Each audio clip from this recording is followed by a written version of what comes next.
அஸ்ஸலாமு அலைக்கும் வரஹ்மத்துல்லாஹி வபரகாத்துஹு. மனுஷங்களில் யாருமே தப்பு செய்யாமல் இருக்கிறதில்ல. நம்ம எல்லோருமே தப்பு செய்யக்கூடிய இயல்பில் தான் அல்லாவால் படைக்கப்பட்டிருக்கோம். ஆனால் எல்லோரும் அந்த தப்புலையே நிலச்சி நிற்கிறவங்களாகவும் இருக்கிறது கிடையாது. சில பேர் என்ன பண்ணுவோம், தப்பு செஞ்சிட்டோமேன்னு அந்த தப்பை நினச்சி வருந்தி அல்லாஹ்கிட்ட மன்னிப்பு கேட்டு அந்த தப்பை நம்ம இனிமேல் செய்யக்கூடாதுன்னு ஒரு முடிவு எடுப்போம். அப்படி தானே சில பேர் இருக்கும் இல்லையா? மனுஷங்கள்லேயே உயர்வானவர்கள் சிறந்தவர்கள்னு கேட்டால் நம்ம யாரை சொல்லுவோம்? அல்லாவால் தேர்ந்தெடுக்கப்பட்ட நபிமார்களை சொல்லுவோம்.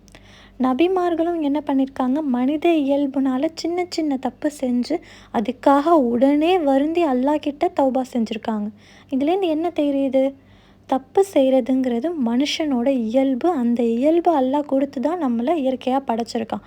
அப்படி தான் நம்ம எல்லோருமே படைக்கப்பட்டிருக்கோம். அப்படி செய்கிற தவறுகள்லேயே இரு வகையான தவறுகள் இருக்குது. ஒன்று எடுத்துட்டோன்னா பகிரங்கமாக செய்யக்கூடிய தவறுகள், இன்னொன்று மறைமுகமாக செய்யக்கூடியது.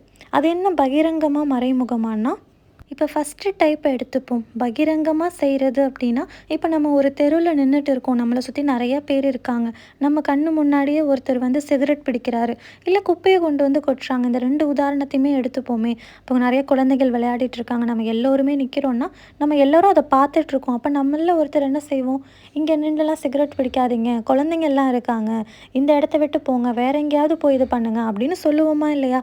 ஸோ இது பகிரங்கமாக செய்யக்கூடிய தவறு. அவங்க வெளிப்படையாக நம்ம எல்லாரோட பார்வைக்கு முன்னாடி ஒரு தவறை செய்கிறாங்க, நம்மளும் என்ன பண்ணுறோம், பகிரங்கமாக எல்லார் முன்னாடியுமே அவங்கள எச்சரிக்கை செய்கிறோம். இதுவே 2வது மறைமுகமாக செய்கிறது. அதாவது தனியாக யாரும் பார்க்கக்கூடாதுன்னு ஒரு விஷயத்த, ஒரு தப்பை அவங்க செய்கிறாங்க. அந்த தப்பை நம்ம பார்த்துட்டோம் அப்படின்னா அதை நம்ம என்ன பண்ணக்கூடாது, பகிரங்கப்படுத்தக்கூடாது, எல்லார்கிட்டேயும் போயிட்டு சொல்லக்கூடாது, எல்லார் முன்னாடியும் போட்டு உடைக்கக்கூடாது. அதுக்கு பதிலாக என்ன பண்ணணும், அவங்கள கூப்பிட்டு மென்மையாக எச்சரிக்கை செய்யணும். இந்த மாதிரி செய்யாதீங்க, இப்படி செய்கிறதுனால என்னென்ன பிரச்சனைகள் இருக்குது, என்னென்ன தண்டனைகள் இருக்குதுன்னு சொல்லி அவங்களுக்கு எடுத்து சொல்லி புரிய வைக்கணுமே தவிர அவங்கள அவமானப்படுத்தக்கூடாது. அதே மாதிரி தான் ஒருத்தவங்க தப்பு செஞ்சிட்டாங்கங்கிறதுக்காக இவர் வந்துட்டு ஏற்கனவே இந்த தப்பு செஞ்சுருக்காரு அப்படின்னு சொல்லி ஒரு ஸ்பை மாதிரி எப்போ பார்த்தாலும் அவர் என்ன பண்ணுறாரு, என்ன பண்ணிகிட்ருக்காரு, யார்கிட்ட பேசிகிட்ருக்காரு அப்படின்னு சொல்லி அவங்களையே நம்ம என்ன பண்ணக்கூடாது, நோட்டம் விட்டுட்டே இருக்கக்கூடாது. இன்னும் அல்லாஹ் தன்னோட திருமறையில் தெளிவாக இதை பற்றி சொல்கிறான். நம்பிக்கையாளர்களே, இந்த சந்தேகத்திலிருந்து விலகிக்கோங்க. நிச்சயமாக இந்த சந்தேகத்தில் சில விஷயம் எப்படி இருக்குது, பாவமானதாக இருக்குது. யாரோட குற்றத்தையும் துருவி துருவி துருவி ஆராயாதீங்க. அதே மாதிரி உங்களில் ஒருவர் இன்னொருத்தரை பற்றி என்ன பண்ணாதீங்க, புறம் பேசாதீங்க. யாராவது உங்களோட சகோதரரோட மாமிசத்தை சாப்பிட விரும்புவீங்களா? விரும்ப மாட்டீங்க, வெறுப்பீங்க. அதே மாதிரி தான் அப்படின்னு அல்லாஹ் இதை உவமையாக சொல்லிட்டு மேலும் சொல்கிறான், அல்லாஹ்வை பயந்து கொள்ளுங்கள், நிச்சயமாக அல்லாஹ் பாவத்தில் இருந்து மன்னிப்பை ஏற்பவனாக இருக்கிறான், இன்னும் அல்லாஹ் நிகரற்ற அன்புடையோன்னு சொல்கிறான். இந்த வசனத்தில் அல்லாஹ் தெளிவாக சொல்லிட்டான். என்ன சொல்லி காமிக்கிறான், நம்ம ஒருத்தவங்களை பற்றி புறம் பேசக்கூடாது, நம்ம ஒருத்தவங்களை பற்றி சந்தேகமான எண்ணத்தை வளர்த்துக்கக்கூடாது அப்படின்னு சொல்லி அல்லாஹ் நமக்கு குரான்லேயே என்ன பண்ணிட்டான், எச்சரிக்கை செய்திருக்கிறான். இப்போ நம்ம பார்வைக்கு அவங்க தவறாக தெரியலாம், அதே மாதிரி அவங்க பார்வைக்கு நம்ம தவறு செஞ்சவங்களாக தெரியலாம். இப்போது நம்ம பார்வைக்கு முன்னாடி நம்ம கண்பட ஒருத்தவங்க தப்பு செய்கிறாங்க, எந்த தப்பாக வேணாலும் இருக்கட்டும், ஒருத்தர் பயந்து பயந்து மறைமுகமாக ஒரு தவறு செய்கிறாரு, அதை எல்லாம் நம்ம கண்ணில் காமிச்சு கொடுத்துட்டான், நம்ம அதை பார்த்துட்டோம். அப்படிங்கும்போது நம்ம என்ன செய்யணும், அவரை நேரடியாக சந்திச்சு அவர்கிட்ட போயிட்டு இந்த பாவத்தோட தண்டனை என்ன அப்படின்னு சொல்லி விளக்கணும். அதை விட்டுட்டு அவர் மேலே கெட்ட எண்ணத்தை ஏற்படுத்திக்கிறது, எக்ஸ்ட்ராவாக இன்னும் இவர் இப்படி செஞ்சார், நான் அப்படி செஞ்சாருன்னு இன்னும் எக்ஸ்ட்ராவாக சில விஷயத்த ஆட் பண்ணி சொல்கிறது, இன்னும் அவங்களோட குறைய என்ன வேறு என்னென்ன குறை இருக்குன்னு துருவி துருவி ஆராயிறது, அவங்க மேலே ஒரு பகைமையை ஏற்படுத்திக்கிட்டு அவங்கக்கிட்ட பேச வேணான்னு சொல்லி அவங்கள விலக்கி வைக்கிறது, இது எதுவும் நம்ம செய்யக்கூடாது. இப்போ அவங்கக்கிட்ட ஏதோ ஒரு குறை, ஏதோ ஒரு தப்பு இருக்குது அப்படின்னா நம்மக்கிட்ட வேறு ஏதோ ஒரு குறையும் வேறு ஏதோ ஒரு தப்பும் இருக்கும்.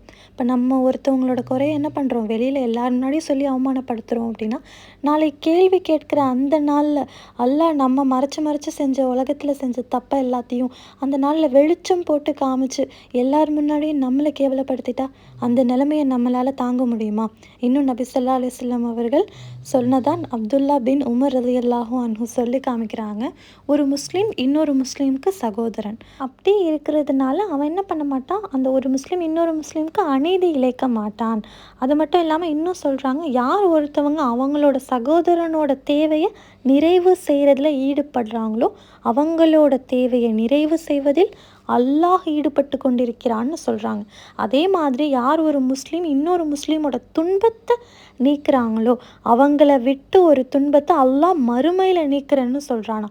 அதே மாதிரி ஒரு முஸ்லீம் இன்னொரு முஸ்லீமோட குறையை இந்த உலகத்தில் மறைச்சோம் அப்படின்னா அல்லாஹ் மறுமையில் நம்மளுடைய குறையை மறைக்கிறேன்னு சொல்கிறான். இப்போ இதில் முதல் விஷயம் என்ன? ஒரு முஸ்லீம் இன்னொரு முஸ்லீமோட தேவையை பூர்த்தி செய்கிறது. இப்போ இந்த காலகட்டத்தில் எல்லோரும் ரொம்ப பிஸியாக ஓடிட்டுருக்கோம்.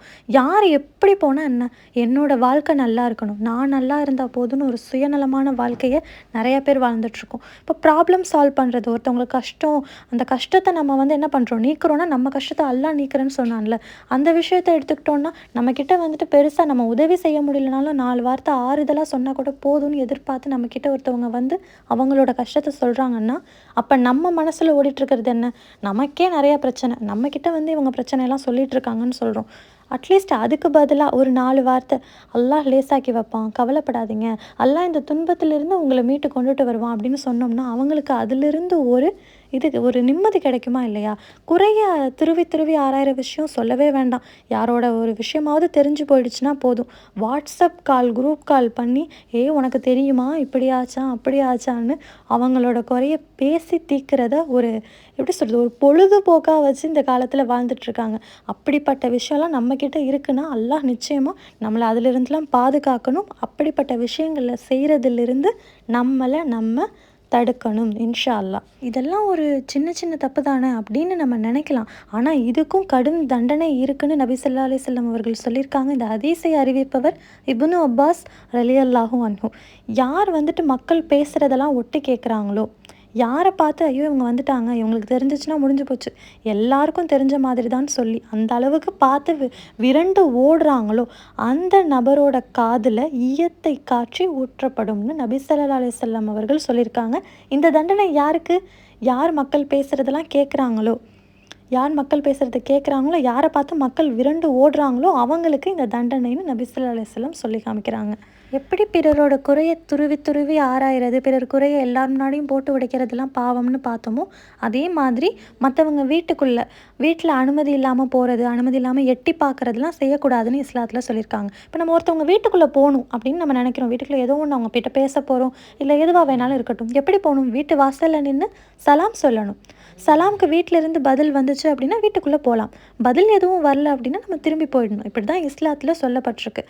இன்னும் சஹல் பின் சஅத் ரலியல்லாஹு அன்ஹு சொல்லி காமிக்கிறாங்க, ஒரு மனுஷன் என்ன பண்ணுறாருனா ஒரு துவாரம், ஒரு ஓட்ட வழியாக நபி ஸல்லல்லாஹு அலைஹி வஸல்லம் அவர்களோட வீட்டை எட்டி பார்க்குறாரு. அப்போ நபி ஸல்லல்லாஹு அலைஹி வஸல்லம் என்ன பண்ணிகிட்ருக்காங்க, ஒரு சீப்பால் அவங்க தலையை கோதிட்டுருக்காங்க. நீ எட்டி பார்க்குறேன்னு எனக்கு முன்னாடியே தெரிஞ்சிருந்துச்சு அப்படின்னா இந்த சீப்பாலையும் உன் கண்ணில் குத்திருப்பேன்னு நபி ஸல்லல்லாஹு அலைஹி வஸல்லம் சொல்கிறாங்க. நபி ஸல்லல்லாஹு அலைஹி வஸல்லம் அவர்கள் ரொம்ப பொறுமையான ஒரு ஆள். அவங்க எதையுமே கடுமையாக சொல்ல மாட்டாங்க, ரொம்ப பொறுமையான முறையில் தான் எடுத்து சொல்லுவாங்க. அவங்க என்ன சொல்கிறாங்க இந்த இடத்துல, சீப்பால் உன் கண்ணை குத்திருப்பேன்னு சொல்கிறாங்க. அதை நம்ம கடுமையாக பார்க்கக்கூடாது.